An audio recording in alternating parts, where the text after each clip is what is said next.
Hi guys, welcome to our channel. இன்றைக்கி நம்ம வந்து சேமியா ரெசிபி பார்த்துடலாமா?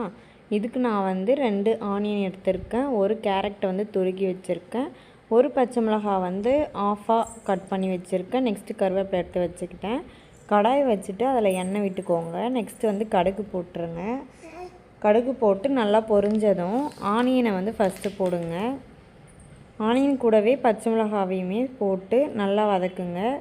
ஆனியன் வந்து கண்ணாடி பதத்துக்கு வந்தாலே போதும். நெக்ஸ்ட்டு பச்சை மிளகா போட்டுட்டு கருவேப்பிலையும் அது கூட சேர்த்துருங்க.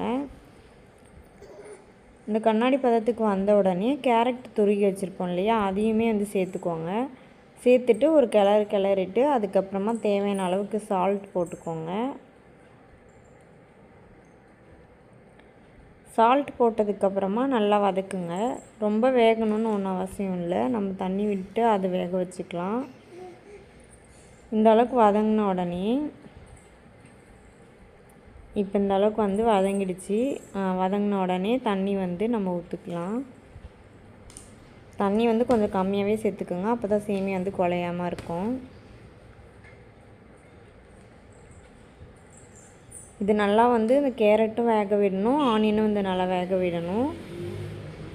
நான் வந்து இந்த சேமியாவுக்கு வந்து ஒரு பேக்கெட் சேமியா வந்து எடுத்திருக்கேன், நல்லா நொறுக்கி வச்சுருக்கேன். நீங்களும் வந்து நல்லா அதை க்ரஷ் பண்ணி போட்டிங்கன்னா தான் அது கிண்டுறதுக்கும் நல்லாயிருக்கும், சாப்பிடவும் கொஞ்சம் ஈஸியாக இருக்கும் பசங்களுக்கெலாம்.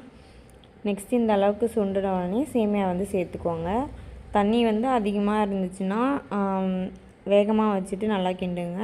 அப்படி தண்ணி வந்து கம்மியாக இருக்குன்னா லிட்டு வந்து க்ளோஸ் பண்ணி சிம்மில் வச்சு ஒரு 10 நிமிஷம் விட்டுட்டு கிளறினிங்கன்னா ரொம்ப நல்லாயிருக்கும், குழையவே குழையாது.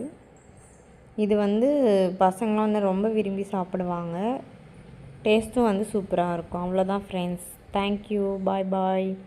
லைக் பண்ணிவிட்டு சப்ஸ்கிரைப் பண்ணிவிட்டு பாருங்கள். தேங்க்யூ.